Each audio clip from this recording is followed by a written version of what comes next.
तो हेलो दोस्तों, स्वागत है आप सभी का श्री श्याम क्लासेज के यूट्यूब चैनल पर। आज हम NCERT line to line discuss करेंगे और इम्पोर्टेंट पॉइंट भी डिस्कस करेंगे आपके राजस्थान लैब असिस्टेंट 2026 बायोलॉजी का टॉपिक सवाल के बारे में। देखो, चैनल पर नए हो तो चैनल को लाइक और सब्सक्राइब कर दीजिए। देखो, एनसीईआरटी पढ़ना क्यों आवश्यक है? क्योंकि एनसीईआरटी बुक से ही क्वेश्चन आपको देखने को मिलेगी आपके लैब असिस्टेंट एग्जाम में 2026 10 मई वाले एग्जाम में, साइंस वालों के लिए।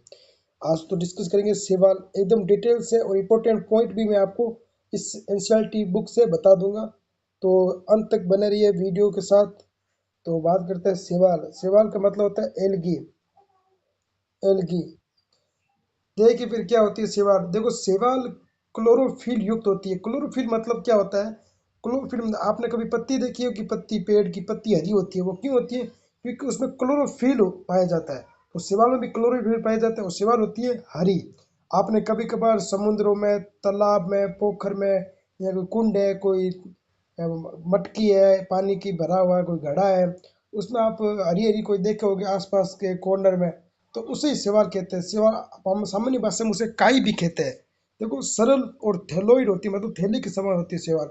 और सोपोषी मतलब होता है खुद से ही भोजन प्राप्त करती है, यानी कि सोपोषी खुद से ही भोजन का निर्माण करती है। मुख्यतः जलीय में पाई जाती है। आगे की बात, जलीय मतलब समुद्र हो गया, तालाब हो गया, और जहाँ पानी होगा वहाँ शैवाल देखने को मिलेगी।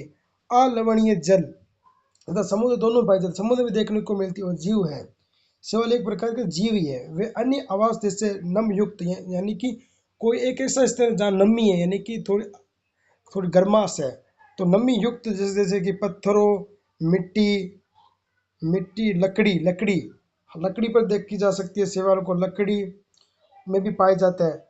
उनमें से कुछ कवक लाइकेन में, देखो कवक और लाइकेन में प्राणियों के संगठन भी पाए जाते हैं, जैसे क्या कहते हैं, स्लॉथ रिच भी कहते हैं। देखो, शैवाल के माप और आकार में बहुत भिन्नता होती है, ये इंपॉर्टेंट है। शैवाल का कोई निश्चित आकार और माप नहीं होता, उसमें आकार में बदलाव भी देखने को मिल सकता है। ये कॉलोनी जैसे वोल्वेक्स, आपसे पूछ लिया जाए कि कॉलोनी शैवाल कौन सी है, तो हो जाएगी वोल्वेक्स। मैं आपको यहाँ डायग्राम बना के बता देता हूँ वोल्वेक्स का, इसी स्क्रीन पर ही। देखो, वॉल्वैक्स का डायग्राम होता है ऐसे गोल, ऐसे गोल, इसे लुढ़कनी सवाल भी कहते हैं वॉल्वैक्स को।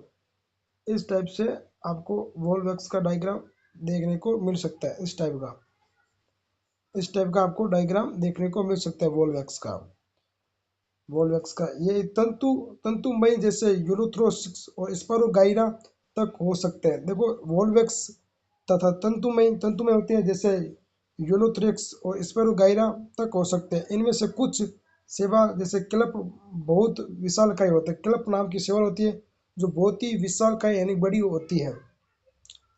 ठीक है, नेक्स्ट है सेवाल कायिक। देखो, सेवाल में कायिक जनन होता है और अलैंगिक जनन होता है। एसेक्सुअल और सेक्सुअल जनन भी होता है। आपसे पूछ लिया जाए कि सेवाल में किस प्रकार का जनन की प्रक्रिया होती है, तो लैंगिक जनन होता है, अलैंगिक जनन होता है और कायिक जनन भी होता है। कायिक जनन विखंडन द्वारा विधि द्वारा होता है। विखंडन मतलब टूट टूट के वापस जोड़ना, विखंडन विधि द्वारा होता है कायिक जनन।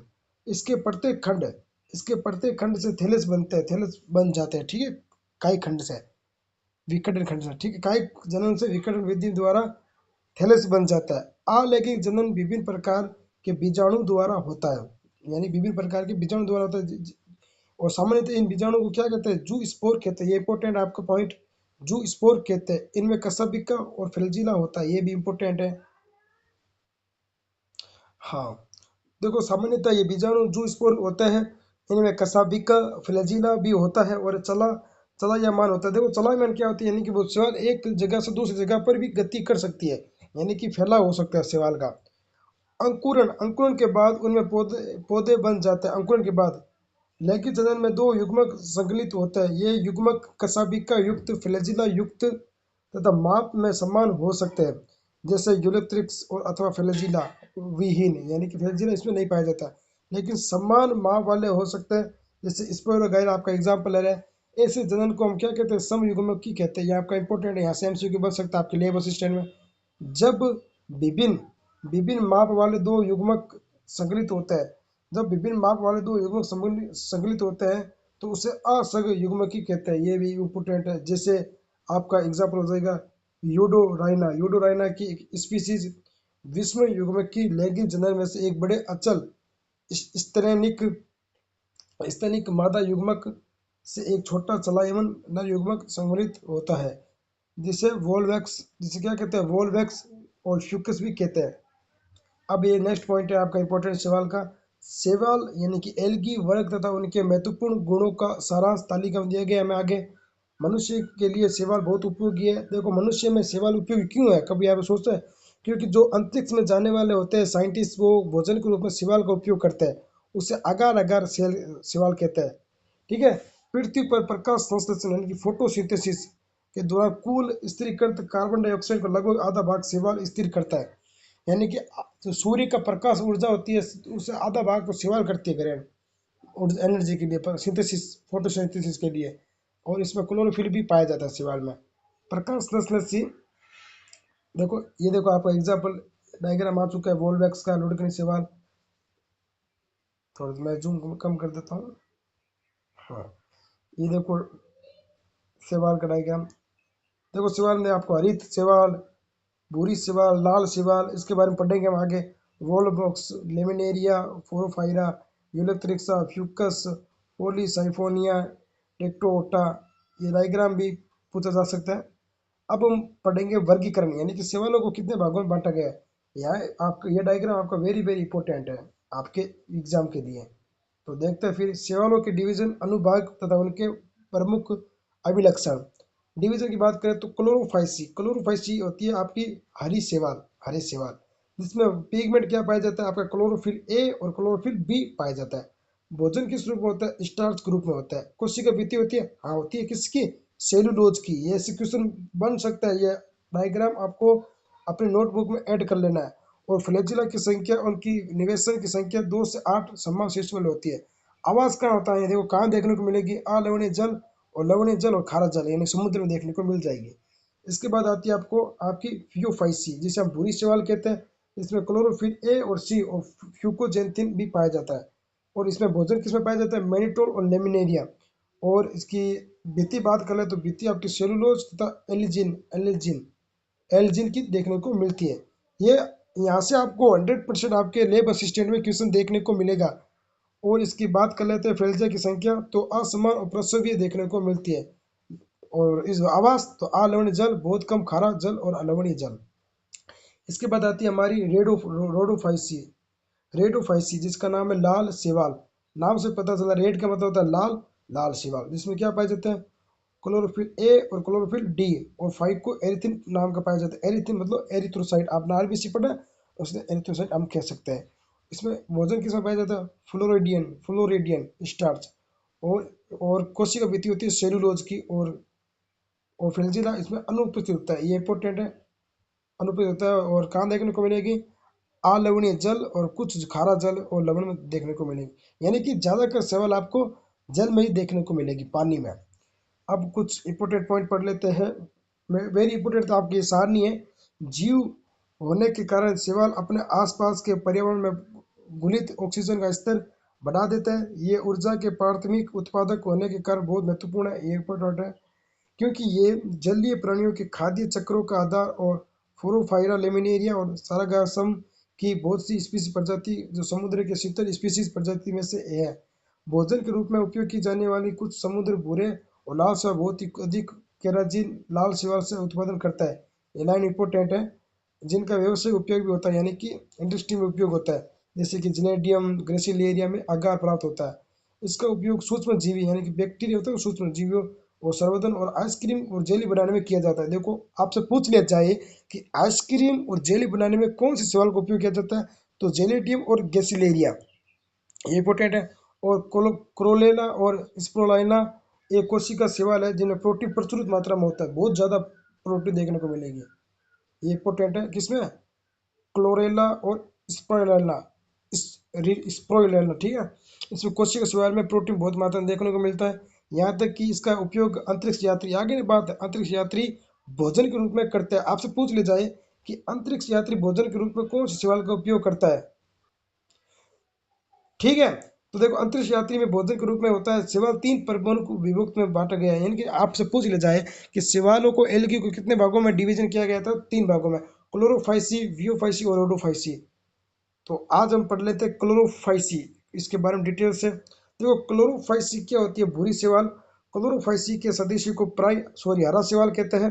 ये एक कोशिका कॉलोनियमय अथवा तंतुमय हो सकते हैं।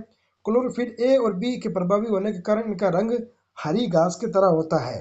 वर्ण की बात करें तो क्लोरोप्लास्ट भी होता है इसमें, और क्लोरोप्लास्ट डिस्क प्लेट की तरह जलिका रूप कप के आकार में, सर्पिलाकार अथवा रिबिन के आकार के हो सकते हैं, जिसके अधिकांश सदस्यों को क्लोरोप्लास्ट में एक अथवा एक से अधिक पाइरिडिन होते हैं। पाइरिडिन स्टार्च होता है। कुछ शैवाल तेल बूंदक के रूप में भी भोजन संचित करता है, इंपॉर्टेंट है। कुछ एल्गी तेल बूंदक के रूप में भोजन संचित करते हैं। हरे शैवाल में प्राय एक कठोर कोशिका भित्ति होती है, जिनकी भीतरी सतह सेलुलोज की है तथा बाहरी सतह पेक्टोज की बनी होती है। यहाँ से क्वेश्चन बन सकता है आपका, इंपॉर्टेंट है ये लाइन एनसीईआरटी की। कायिक जनन की बात करें तो कायिक जनन प्राय तंतु के टूटने अथवा विभिन्न प्रकार के बीजाणु स्पोर के बनने से होता है। आलैंगिक जनन फ्लैजेला युक्त जू स्पोर से होता है। जू स्पोरिजिया चल बीजाणु दानी से बनते हैं। लैंगिक जनन में लैंगिक कोशिकाओं के बनने में बहुत विभिन्नता दिखाई पड़ती है। कौन सी? क्लोरोफाइसी में, यानी कि हरी शिवार। ये समयुग्मक की, असहयुग्मक की, विषम युग्मी भी हो सकते हैं। ये लाइन वेरी वेरी इंपॉर्टेंट है, आप एग्जाम में पॉइंट ऑफ व्यू से। इसका सामान्य नाम क्लोरोमाइडोमोनास और वोल्वैक्स और यूलेथ्रिक्स, स्पुर गहरा और कारा भी देखने को मिल सकते हैं इसका एग्जाम्पल आपके एग्जाम में। नेक्स्ट है फ्यूफाइसी, यानी कि भूरी शैवाल। भूरी शैवाल क्या होती है? देखो फ्यूफाइसी अथवा भूरी शैवाल मुख्यतः समुद्र आवास में पाए जाते हैं। इंपॉर्टेंट लाइन है, कहाँ पाई जाती है? समुद्र आवास में पाई जाती है। इनका माप तथा आकार में बहुत भिन्नता होती है। ये सरल शाखित तंतुमय और एक्टोकार्पस से लेकर सघन शाखित जैसे कैल्प तक हो सकते हैं। कैल्प की ऊंचाई की बात करें तो 100 मीटर तक हो सकती है। ये इंपॉर्टेंट है डाटा एनसीईआरटी का। इनमें क्लोरोफिल ए और सी और कैरोटीनॉइड और जेंथोफिल भी होता है। ये लाइन भी इंपॉर्टेंट है, यहाँ से एमसीक्यू बन सकता है आपका। इनका रंग जैतून हरे से लेकर भूरे के विभिन्न शेड तक हो सकता है। ये शेड जेंथोफिल वर्णक फ्यूकोजेथिन की मात्रा पर निर्भर करते हैं। इनमें जटिल कार्बोहाइड्रेट के रूप में भोजन संचित है होता है। ये भोजन लेमिनेरिया अथवा मैनिटोल के रूप में हो सकता है। कायिक कोशिका में सेलुलोज से बनी कोशिका भित्ति होती है, जिसके बाहर की ओर एल्जिन और जिलेटिन अस्तर होता है। प्रोटोप्लास्ट में लवक के अतिरिक्त केंद्र में रसदानी केंद्रक होता है। पौधा प्राय संलग्न अध स्तन स्पेटिस्ट जुड़ा होता है। इनमें से एक वृंत पत्ती की तरह का प्रकाश संश्लेषी अंग होता है। इसमें कायिक जनन विकटन विधि द्वारा होता है। आलैंगिक जनन नाशपाती के आकार वाले दो फ्लैजिला युक्त जूस्पोर होता है। इसके फ्लैजिला असमान होते हैं और प्रसूति रूप से जुड़े होते हैं। यहाँ पे आपसे क्वेश्चन बन सकते हैं, इंपॉर्टेंट है ये डाटा सारा। उसके बाद देख लेते थोड़ी लाइन, थोड़ा इसके एग्जाम्पल। इसमें लैंगिक और जनन संयुग्मक की और असहयुग्मक की और विषम युग्मक की हो सकता है। ये भी इंपॉर्टेंट है आपकी लाइन एनसीईआरटी की। ये डाटा आपको इंपॉर्टेंट देखने को मिल सकता है। युग्मकों का संगम जल अथवा अंडधानी और विषम युग्मक की स्पीसीज प्रजाति में सकता है। युग्मक पायरिड फॉर्म नाशपाती आकार की होती है और इसके प्रसव में दो फ्लैजिला होता है। प्रसव मतलब पास में, यानी कि पृष्ठ पर दो फ्लैजिला होता है। इसका सामान्य सदस्य की बात करें तो एक्टोकार्पस, डिक्टोयोटा, लेमिनेरिया, सरागासम और फ्यूकस। ये आपको अच्छी तरीके से एग्जाम्पल इसके सदस्यों के बारे में समझ के जाना है। इसके बाद राष्ट्र आता है हमारा रोडोफाइसी। रोडोफाइसी को कहता है, रोडोफाइसी लाल शैवाल भी कहते हैं। इनका लाल रंग लाल वर्णक यानी कि फाइकोएरिथ्रिन के कारण होता है। अधिकांश लाल शैवाल आपको समुद्र में देखने को मिल सकती है। इनका बहुलतम समुद्र के गर्म क्षेत्र में अधिक होती है, यानी कि उष्मा में, जहाँ पर गर्म जल होगा वहाँ पे शैवाल देखने को मिलेगी। ये पानी की सतह पर जहाँ अधिक प्रकाश होता है वहाँ भी पाए जाते हैं। समुद्र की गहराई में भी देखने को मिल सकते हैं। सॉरी, कम प्रकाश होता है वहाँ भी पाए जा सकते हैं। लाल शैवाल का लाल थैलस अधिकांश बहुकोशिकीय होता है। इंपॉर्टेंट लाइन है, इंपॉर्टेंट लाइन आपको मैं हाईलाइट कर देता हूँ। इंपॉर्टेंट लाइन है। इनमें से कुछ की संरचना बड़ी जटिल होती है, बहुत ही जटिल होती है। भोजन किसके रूप में होता है? तो फ्लोरिडियन स्टार्च के रूप में होता है। ये इंपॉर्टेंट है। इस स्टार्च को रचना एमाइलो प्रोटीन और ग्लाइकोजन की तरह होती है। इसमें कायिक जनन की बात करें तो विकटन अलैंगिक जनन अचल स्पोर बीजाणु देखने को मिलते हैं। लैंगिक जनन अचल युग्मक द्वारा होता है। लैंगिक जनन विषम युग्मिक होता है। इसके पश्चात निषेचन विकास होता है। इसके सामान्य सदस्य पोलीसाइफोनिया और ग्रेसिलेरिया पोरफायरा और जेलिडियम भी देखने को मिलता है। आई होप ये आपको सवाल का टॉपिक बहुत ही अच्छी तरीके से समझ आ चुका है। कोई भी आपको डाउट हो तो आप कमेंट बॉक्स में लिख सकते हो। जय हिंद, जय भारत।